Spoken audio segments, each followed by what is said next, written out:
Such a difficult watch, but so important that you see it. I'm joined now by Daniel Levy, the president of the US Middle East Project.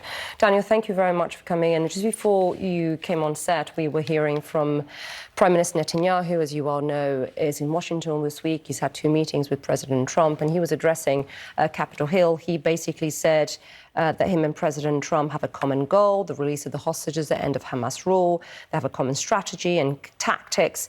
They both want to make a deal, but not at any cost. President Trump, meanwhile, said they're very close. I think he said about 2 hours ago or so, they're very close to a ceasefire deal. How optimistic are you that we'll see one? I'm struggling to move on from those haunting images that we see every day from Gaza. So this feels really like such a collective failure, and especially on the part of the US and those Western states who are continuing to enable the daily slaughterhouse that is Gaza. And I hope that it ends, but I also think this will haunt us for an awfully long time.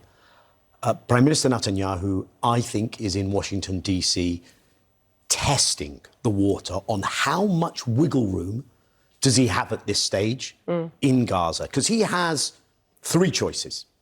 One, where we've been for so long. Play the blame game.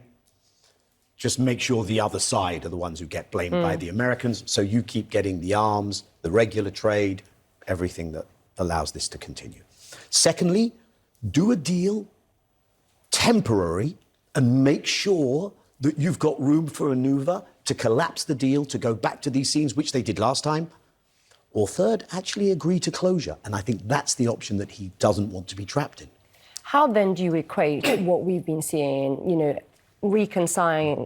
reconciling Hamas's desire for the war to end once and for all, and then trying to understand what Prime Minister Netanyahu wants is then have the hostages return and then restart the war. How do you reconcile that? Because right now it seems they're completely incompatible. Well, indeed. And what that relies on is the Hamas side feeling there's enough credibility, there's enough plausibility that the US might lean in. They're not going to fully guarantee, but is there enough of a guarantee that other factors might prevent Israel from resuming this? That's what they did in January. Israel broke the ceasefire. We've seen the worst starvation siege in the 4 months subsequent to that. And on the Israeli side, Netanyahu will want to know that he has that freedom of maneuver. There's nothing yet to suggest that Netanyahu is crossing the Rubicon, even though he now has more political freedom than he did. Because of Iran? Because of Iran, because he has a different kind of victory narrative, because there are parties who will offer him more of a safety net. He doesn't want to rely on that. So he wants this freedom of operation. And what he has managed to achieve, in inverted commas as far as I would be concerned, with his coalition allies, to squeeze Palestinians out of 75% of Gaza, to push them into these areas near the Egyptian border. The leading Holocaust historian at the Hebrew University, Amos Goldberg, saying they are creating concentration camps. Let me ask you about this, because Prime Minister Netanyahu was asked by a journalist just then at Capitol Hill, he was asked about, pushing out Palestinians. And this comes off the back of comments and plans we heard from Israel's defense minister, where, according to reports in Israel's media, he plans to hold the population of Gaza in what he called a humanitarian city built on the ruins of Rafah in southern Gaza. Today, he was asked about this, Prime Minister Netanyahu. He said it's the freedom of choice. If people want to leave Gaza, they can. Is this seriously being considered? Do you think this is seriously being considered by President Trump? Absolutely it is. Well, look, President Trump put forward this Gaza Riviera plan, and it essentially entailed there not being Palestinians. Netanyahu jumped on it. Netanyahu and the far right within his party jumped on that. Absolutely. He talks about it more than Trump does.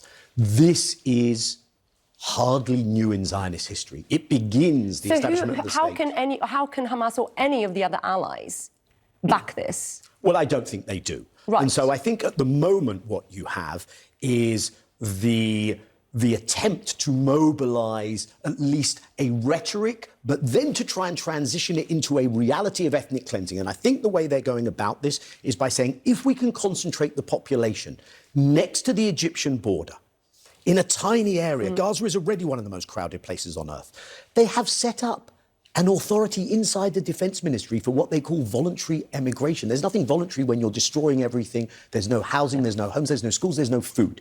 I think their hope is, given time, even if there's a ceasefire and Palestinians see no hope and you stop stuff getting in, people may eventually go across the border. You've seen that this Gaza Humanitarian Foundation, so-called, is part of the plan. Boston Consultancy Group has put a price tag on getting Palestinians out of there.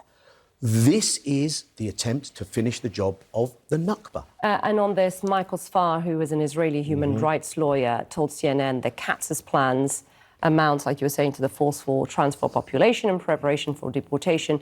Both of these, he tells CNN, are war crimes. We shall see what comes out of that, what kind of deal, what kind of ceasefire. Goodness knows that we do all want to see an end to this, to all these horrific atrocities we are seeing, and also to the hostages being returned.